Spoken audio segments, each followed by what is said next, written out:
নমস্কার। মাধ্যমিক পরীক্ষার্থী যারা 2025-এ মাধ্যমিক দিচ্ছ তাদের প্রত্যেককে জানাই সুস্বাগতম। তাদেরকে বায়োলজি ক্লাস সিবিসি টপারের পক্ষ থেকে জানাই সাদর অভ্যর্থনা। তো তোমরা আশা করছি প্রস্তুতি খুব জোরদার চালিয়ে যাচ্ছ। আজকে তোমাদের প্রস্তুতিতে সহযোগিতা করার জন্য আমরা বিভাগ গতে যে 2 নম্বরের প্রশ্নগুলো আসে সেই 2 নম্বরের প্রশ্ন নিয়ে আলোচনা করব, যে প্রশ্নগুলো অত্যন্ত গুরুত্বপূর্ণ তোমাদের পরীক্ষায় আসার মতো প্রশ্ন। তো সময় নষ্ট না করে শুরু করছি আজকের ক্লাস। তো প্রত্যেকে অ্যাটেন্টিভলি অ্যান্সার দাও। যে প্রশ্নগুলোর উত্তর তোমার দ্বারা করা যাচ্ছে না সেগুলো অবশ্যই নোট ডাউন করবে। তো সেই জন্য অবশ্যই এই ক্লাসটা করার আগে তুমি খাতা এবং পেন নিয়ে অবশ্যই বসবে। তো শুরু করছি আজকে মাধ্যমিক জীবন বিজ্ঞান 2025-এর বিভাগ গতে যে 2 নম্বরের প্রশ্ন আসে সেই 2 নম্বরের প্রশ্নগুলো নিয়ে সেটা হচ্ছে যে নিম্নলিখিত ঘটনাগুলির কোন চলনকে নির্দেশ করে তা তালিকাভুক্ত করো। ক বলছে লজ্জাবতী গাছের পাতায় হাত দিলে পাতা মুদে যায়, এটা কোন ধরনের চলনকে নির্দেশ করে? অবশ্যই সিসমোনাস্টিক চলনকে। খ বলছে সূর্য শিশির গাছের রোম পতঙ্গের দিকে বেঁকে যায়, এটা কোন চলনকে নির্দেশ করে? এটা অবশ্যই সূর্য শিশির গাছের পাতার রোম, এটা কেমোন্যাস্টিক চলনকে নির্দেশ করে। গ বলছে ভলভক্স আলোর উৎসের দিকে এগিয়ে যায়, ভলভক্স আলোর উৎসের দিকে এগিয়ে যায়, এটি কোন ধরনের চলনকে নির্দেশ করে? অবশ্যই কেমোট্যাকটিক চলনকে নির্দেশ করে। ঘ বলছে সূর্যোদয়ের সময় সূর্যমুখী ফুল ফোটে, এটা কি ধরনের চলন? তো সূর্যোদয়ের সময় সূর্যমুখী ফুল ফোটে, এটা হচ্ছে ফোটোন্যাস্টি চলন। তো এইভাবে প্রশ্নগুলোর অ্যান্সার তোমরা আশা করি করছো। তো দেখো নেক্সট প্রশ্ন, প্রদত্ত বিষয়গুলির নিরিখে ডায়াবেটিস ইনসিপিটাস ও ডায়াবেটিস মেলিটাসের মধ্যে পার্থক্য নিরূপণ করো। না, দুটো বিষয় বলে দিয়েছে, তার মধ্যে ডায়াবেটিস ইনসিপিটাস এবং ডায়াবেটিস মেলিটাসের মধ্যে পার্থক্য নিরূপণ করতে হবে। 1 নাম্বার আছে কারণ, ডায়াবেটিস ইনসিপিটাস এবং ডায়াবেটিস মেলিটাসের কারণের উপর ভিত্তি করে পার্থক্য। তাহলে দেখো ডায়াবেটিস ইনসিপিটাস এর কারণ কি না, এর কারণ হচ্ছে এডিএইচ অর্থাৎ অ্যান্টিডাইউরেটিক হরমোন, যেটা পশ্চাৎ পিটুইটারি থেকে খরিত হয়, সেই হরমোনের কম ক্ষরণ। তাহলে কারণে তুমি কি লিখবে? পশ্চাৎ পিটুইটারি থেকে এডিএইচ হরমোনের কম ক্ষরণের ফলে এই রোগ হয়। আর ডায়াবেটিস মেলিটাস এটা বলতে হবে যে অগ্নাশয়ের বিটা কোষ থেকে ইনসুলিন হরমোনের কম ক্ষরণের ফলে এই রোগ হয়। আর একটা বিষয় বলেছে সেটা হচ্ছে লক্ষণ, অর্থাৎ ডায়াবেটিস ইনসিপিটাস এবং ডায়াবেটিস মেলিটাসের মধ্যে লক্ষণের কি ডিফারেন্স। তো দেখো ডায়াবেটিস ইনসিপিটাসের ক্ষেত্রে কি হয়, বহুমূত্র অর্থাৎ বারবার লঘুমূত্র ত্যাগ ঘটে। সুতরাং এক্ষেত্রে লক্ষণ তোমরা লিখবে যে ডায়াবেটিস ইনসিপিটাসের ক্ষেত্রে প্রধান লক্ষণ হলো বহুমূত্র অর্থাৎ বারবার লঘুমূত্র ত্যাগ। অন্যদিকে ডায়াবেটিস মেলিটাসের ক্ষেত্রে প্রধান লক্ষণ হলো রক্তে গ্লুকোজের মাত্রা বৃদ্ধি পাওয়া, স্বাভাবিকের থেকে বৃদ্ধি পাওয়া। নেক্সট, প্রদত্ত ক্রিয়াগুলির মধ্যে কোনগুলি সহজাত এবং কোনগুলি অর্জিত প্রতিবর্ত ক্রিয়া সেইগুলো তালিকাবদ্ধ করো। অর্থাৎ এখানে বেশ কিছু তোমার কন্ডিশন দেওয়া আছে, তার মধ্যে কোনগুলো সহজাত কোনগুলো তোমার অভ্যাসগত সেগুলো তোমাকে বলতে হবে। ক বলছে উজ্জ্বল আলোতে চোখ বন্ধ করা, অর্থাৎ চোখে আলো পড়লেই চোখের পাতা যে বন্ধ হয়ে যায়, এটা সহজাত না অভ্যাসগত? তো অবশ্যই এটা সহজাত। এটা একটা বাচ্চা শিশুকে যদি তুমি করো সেও চোখের পাতা বুঝবে, এবং যে কোনো বয়সের তুমি লোককে যদি এটা করো সে কিন্তু চোখের পাতা বুঝবে। সুতরাং এটা হচ্ছে সহজাত, এটা অর্জনের কোনো ব্যাপার নেই। 2 নাম্বার বলছে শিশুর আবৃত্তি বলা। তো শিশুর আবৃত্তি বলা এটা অবশ্যই হচ্ছে অভ্যাসগত, কারণ সমস্ত শিশু একই রকমভাবে আবৃত্তি বলতে পারে না। গ বলছে খাবারের গন্ধে মুখের মধ্যে লালাক্ষরণ, অর্থাৎ খাবারের সান্নিধ্যে তোমার যে লালাক্ষরণ হচ্ছে এটা কি ধরনের, তোমার সহজাত না অর্জিত? অবশ্যই এটা হচ্ছে সহজাত। সাঁতার কাটা, সাঁতার কাটা হচ্ছে অবশ্যই অর্জিত, সেই জন্য তুমি সাঁতার কাটতে পারলেও আমি কিন্তু সাঁতার কাটতে জানি না। নেক্সট 3.4 মানব দেহে রক্ত সংবহনতন্ত্র ও মৌল বিপাকীয় হাড়ের উপর থাইরক্সিন হরমোন কি প্রভাব ফেলে? দেখো মানব দেহে রক্ত সংবহনতন্ত্রে কি করে না, থাইরক্সিন হরমোন রক্তচাপ বৃদ্ধি করে। অন্যদিকে যেটা মৌল বিপাকীয় হার, যেটাকে বলা হয় বিএমআর বেসাল মেটাবলিক রেট, সেটাও কি করে, বৃদ্ধি করে। নেক্সট 3.5 কোষ বিভাজনের সময় ইন্টারফেজ দশা না ঘটলে কি হবে বা কি কি সমস্যা হবে বলে তুমি মনে করো? কোষ বিভাজনের সময় যদি ইন্টারফেজ দশা না ঘটে, তো দেখো ইন্টারফেজে কি হয়, ইন্টারফেজে অ্যাকচুয়ালি বেসিক্যালি যেটা হয়, একটা নিউক্লিয়াস থাকে, সেটা যখন ইন্টারফেজ দশায় যায় সেখানে কি হয়, G1 S G2M এই কটা নিয়েই তো ইন্টারফেজ। তাহলে ইন্টারফেজ যদি না ঘটে তাহলে এই G1 S G2M এইগুলো হবে না। তাহলে কি কি ঘটবে না? এক নাম্বার হচ্ছে ডিএনএর দ্বিত্বকরণ হবে না, কারণ ডিএনএ দ্বিত্বকরণ ঘটে এস দশায়, সেই জন্য আমরা কি বলি সিনথেসিস ফেজ, তাই না? 2 নাম্বার যেটা হবে না সেটা কি, দেখো এখানে G1 কি হয়, G1 দশায় কোষীয় অঙ্গাণুর দ্বিত্বকরণ ঘটে। কোষীয় অঙ্গাণু মানে মাইটোকন্ড্রিয়া, রাইবোজোম, এগুলো কোষীয় অঙ্গাণুর দ্বিত্বকরণ ঘটবে না।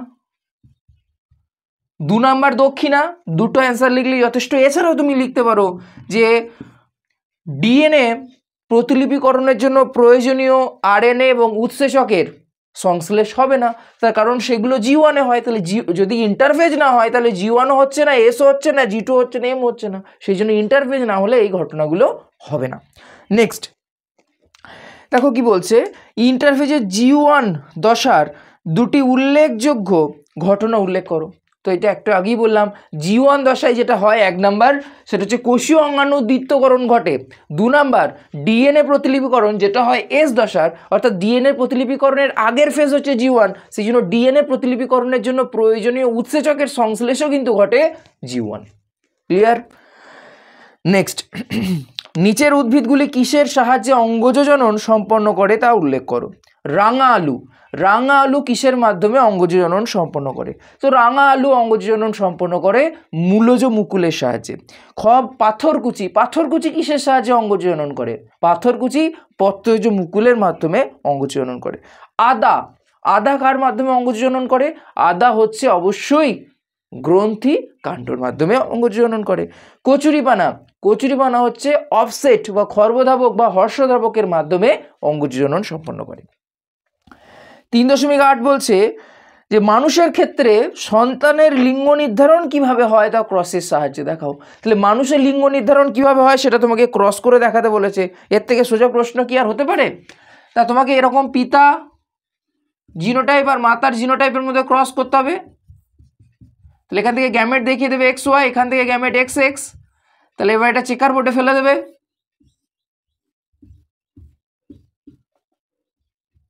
এটা পিতা XY, মাতা হচ্ছে XX, তাহলে এটা হয়ে যাবে XX, এটা হয়ে যাবে XY, এটা হয়ে যাবে XX, এটা হয়ে যাবে XY, এটা হয়ে যাবে কন্যা, এটা হয়ে যাবে পুত্র, এটা হয়ে যাবে কন্যা, এটা হয়ে যাবে পুত্র। ব্যাস হয়ে গেল, চেকার বোর্ড কমপ্লিট। তাহলে এটাই তোমাকে চেকার বোর্ডের সাহায্যে দেখাতে হবে। নেক্সট বলছে যে নিম্নলিখিত জিনোটাইপগুলির ফিনোটাইপ কি হবে তা তালিকাভুক্ত করো। ক্যাপিটাল ওয়াই, প্রথম যে জিনোটাইপটা বলছে সেটা হচ্ছে capital Y small Y capital R small R. এখানে এই জিনোটাইপটার ফিনোটাইপ কি হবে? তো দেখো ক্যাপিটাল ওয়াই মানে সেটা হলুদ গুণের জন্য দায়ী, স্মল ওয়াই মানে সেটা সবুজ গুণের জন্য দায়ী, ক্যাপিটাল আর মানে সেটা রাউন্ড অর্থাৎ পরিপুষ্ট বীজের জন্য দায়ী, আর স্মল আর মানে হচ্ছে সেটা কুঞ্চিত। তাহলে এখানে কি হবে? Capital Y small Y capital R small R, এটা হয়ে যাবে হলুদ ও গোল বীজ। 2 নাম্বার আছে ক্যাপিটাল ওয়াই স্মল আর, এটা হয়ে যাবে কি? এটা হলুদ ও গোল বীজ। এটা হয়ে যাবে কি?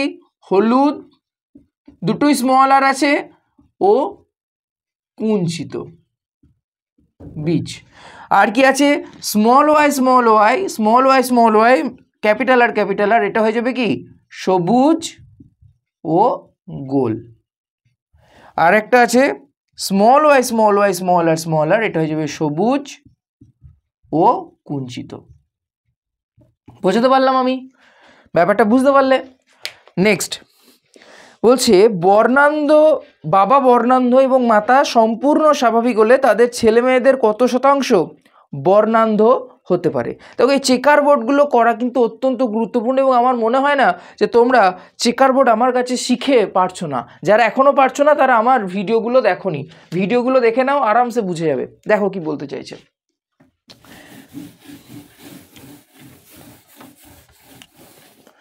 দেখো কি প্রশ্ন বলছে যে বাবা বর্ণান্ধ, বাবা হচ্ছে বর্ণান্ধ। আর একটা কি মাতা, মানে মাতা কি বলেছে, মাতা সম্পূর্ণ স্বাভাবিক। সম্পূর্ণ স্বাভাবিক মানে তার মধ্যে সে কিন্তু বাহক নয়। তাহলে বাবা বর্ণান্ধ, তাহলে সি প্লাস যদি প্রকট জিন হয় বর্ণান্ধতার জন্য এবং শুধু সি যদি প্রচ্ছন্ন জিন হয় বর্ণান্ধতার জন্য, তাহলে বাবা বর্ণান্ধ জিনোটাইপ কি হবে, XCY, কারণ এটা বর্ণান্ধ তাহলে প্রচ্ছন্ন অবস্থায় থাকবে। অন্যদিকে মাতা স্বাভাবিক মানে উভয় জিনই কি আছে গো, প্রকট অবস্থায় আছে, তাহলে এটা হয়ে যাবে মাতার জিনোটাইপ। এখান থেকে গ্যামেট তৈরি হবে দু রকম, একটা হচ্ছে XCY আর একটা হয়ে যাবে দুটোই XC+। এবার তুমি ভাবো এই গ্যামেটটা যদি এখানে গিয়ে ফার্টিলাইজড করে তাহলে কি জিনোটাইপ আসবে, XC+XC, তাহলে এটা কি হয়ে যাবে, বাহক কন্যা, তাই না? যদি এই গ্যামেটটা এর সাথে গিয়ে ফিউজড করে তাহলে কি হবে, XC+XC, তাহলে এটাও হয়ে যাবে বাহক কন্যা। যদি ওয়াইটা এর সাথে গিয়ে ফিউজ করে কি হয়ে যাবে, XC+Y, যদি এর সাথে গিয়ে ফিউজ করে তাহলে কি হয়ে যাবে, XC+Y, সেম, এবং উভয় কি হয়ে যাচ্ছে, স্বাভাবিক পুত্র। বাহকরাও স্বাভাবিক, কিন্তু বাহক তাদের মধ্যে রোগের প্রকাশিত হবে না ঠিকই, কিন্তু তাদের মধ্যে জিনোটাইপ রয়েছে, অর্থাৎ পরবর্তী জেনারেশনে তাদের কিন্তু রোগ হবে, আর এদের ক্ষেত্রে কিন্তু পরবর্তী জেনারেশনেও রোগ হওয়ার সম্ভাবনা নেই। তাহলে প্রশ্নে কি বলেছে যে কত শতাংশ বর্ণান্ধ হতে পারে, তাহলে বর্ণান্ধ তো একটাতেও হচ্ছে না, তাহলে 0%, তাহলে তোমাকে এইটা করে দিয়ে লিখতে হবে। সুতরাং সন্তান সন্ততিদের মধ্যে 0% বর্ণান্ধতায় আক্রান্ত হতে পারে। ক্লিয়ার? এইটা কিন্তু দেখাতে হবে, কারণ যুক্তি সহ বলতে বলেছে, তাহলে তোমাকে বাবা বর্ণান্ধ এবং মাতা সম্পূর্ণ স্বাভাবিক, তাহলে তোমাকে এইভাবে এটা দেখাতে হবে। ক্লিয়ার? আশা করছি বুঝতে পেরেছি। নেক্সট বলছে জীবের একটি সহজাত বৈশিষ্ট্য হলো অত্যাধিক হারে বংশবৃদ্ধি করা এবং এর ফলে জীবের সংখ্যা জ্যামিতিক হারে বৃদ্ধি পায়। দুটি উদাহরণের সাহায্যে বক্তব্যটি যথার্থতা প্রমাণ করো। তাহলে দেখো এইগুলো কিভাবে করবে না, ওই যে একটা হাতি যদি তোমার 90 বছর বেঁচে থাকে তাহলে কমসে 6টা বাচ্চা, মানে 6টা সন্তান কিন্তু সে প্রডিউস করবে। সুতরাং এটা একটা হাতির উদাহরণ দিয়ে দিলে। আরেক নাম্বার উদাহরণ তুমি দিয়ে দিলে যে ঝিনুক প্রতি মাসে প্রায় 6 মিলিয়ন কিন্তু ডিম্বাণু নিঃসরণ করে, তাহলে অত্যাধিক হারে বংশবৃদ্ধি করার জন্যই তো না। নেক্সট সমস্যা সমাধানে শিম্পাঞ্জিদের দুটি আচরণগত অভিযোজন। তাহলে সমস্যা সমাধানে 1 নাম্বার তোমরা লিখতে পারো যে গাছের ডালকে ভেঙে উই পোকার ঢিবি থেকে তোমার খাদ্য সংগ্রহ, আর 2 নাম্বার লিখতে পারো যে বিভিন্ন ভেষজ উদ্ভিদ তারা রোগ প্রতিরোধ করতে ব্যবহার করে, যেমন অ্যাসপ্লিনিয়া রুডিস। তারপরে তোমার এটাও লিখতে পারো যে পাথরকে হাতুড়ি ও নেহাই এর হিসেবে ব্যবহার করা। নেক্সট প্রাকৃতিক নির্বাচনবাদ বলতে কি বোঝায় না, প্রাকৃতিক নির্বাচনবাদ বলতে তুমি কি লিখবে না, ডারউইনের মতে কোনো জীব যদি প্রতিকূল পরিবেশে বেঁচে থাকার জন্য উপযুক্ত হয় প্রকৃতি তবেই তাকে নির্বাচন করে, এবং এই ঘটনাটাকেই বলা হয় প্রাকৃতিক নির্বাচনবাদ। মানে যেমন ধরো তুমি ভালো রেজাল্ট করবে কখন না, যখন তুমি ভালো রেজাল্ট করার যোগ্য হবে তবেই তুমি ভালো রেজাল্ট করবে। তাহলে সেখানেও এক প্রকার কি এই যে মাধ্যমিক পরীক্ষা, এটাও কি এক ধরনের নির্বাচন হচ্ছে, তাই না? নির্বাচন হচ্ছে ফার্স্ট সেকেন্ড থার্ড, কে হবে না, সেই হবে না যে তার যোগ্য, যে খুব ভালো এক্সাম দেবে তারাই। ঠিক আছে। নেক্সট প্রদত্ত দূষণ ঘটিত সমস্যাগুলির কারণ ব্যাখ্যা করো। অ্যাজমার কারণ কি না, অ্যাজমার কারণ হচ্ছে প্রধানত বায়ু দূষণ, এবং এখানে বলতে হবে শুধু বায়ু দূষণ বললেই হবে না, বলতে হবে পরাগরেণু, ধূলিকণা প্রভৃতির দূষণের ফলে বা প্রভৃতির উপস্থিতির জন্য যদি তোমার অ্যালভিওলাইয়ের প্রদাহ ঘটে তাহলে তখন হয় সেটা অ্যাজমা। অন্যদিকে যেটা ব্রঙ্কাইটিস, সেখানে কি করতে হবে না, সেখানে বলতে হবে বায়ু দূষণের ফলে তোমার যদি শ্বাসনালীর প্রদাহ হয় সেটা হচ্ছে ব্রঙ্কাইটিস। বহিরাগত প্রজাতির অনুপ্রবেশের ফলে জীববৈচিত্র্যের হ্রাস ঘটে। ভারতের ক্ষেত্রে এরূপ বক্তব্যের যথার্থতা দুটি উদাহরণের সাহায্যে প্রমাণ করো। তাহলে দেখো বহিরাগত প্রজাতি অনুপ্রবেশের ফলে কি হচ্ছে না, জীববৈচিত্র্যের হ্রাস পাচ্ছে। তাহলে জীববৈচিত্র্যের হ্রাস পাচ্ছে এরকম দুটি উদাহরণ 1 নাম্বার তুমি দেবে পার্থেনিয়াম, 2 নাম্বার দুটি কি বলেছে, দুটি তোমার দুটি উদাহরণ, তাহলে তুমি দুটি উদাহরণটা উদ্ভিদও দিতে পারো, একটা উদ্ভিদ একটা প্রাণীও দিতে পারো। যদি তুমি দুটি উদাহরণ উদ্ভিদ দিতে চাও তাহলে একটা পার্থেনিয়াম একটা কচুরিপানা দেবে, আর যদি প্রাণী দিতে চাও তাহলে একটা পার্থেনিয়াম আর একটা তেলাপিয়া মাছ দিয়ে দেবে, ব্যাস মিটে গেল। নেক্সট, নিচের সংরক্ষণ কেন্দ্রগুলির একটি করে সংরক্ষিত জীবের নাম লেখো। গির জাতীয় উদ্যান, সেখানে কি সংরক্ষণ করা হয়? অবশ্যই সিংহ। করবেট জাতীয় উদ্যান, বাঘ। তারপর হচ্ছে বেথুয়াডাউরি অভয়ারণ্য, হরিণ। মানস বায়োস্ফিয়ার রিজার্ভ, একশৃঙ্গ গন্ডার। তো এই গেল আজকের কিছু গুরুত্বপূর্ণ 2 নম্বরের কোয়েশ্চেনের আলোচনা। যদি তোমাদের ক্লাসটি ভালো লেগে থাকে অবশ্যই লাইক করো। যদি তোমাদের আরও এই ধরনের ক্লাস চাই সেটা কমেন্টসে অবশ্যই জানাও। এবং হ্যাঁ, দেখা হচ্ছে পরের ক্লাসে। ততক্ষণ ভালো থাকো, সুস্থ থাকো, নিজের প্রস্তুতি পর্বে একদম জোরদার প্রস্তুতি নাও।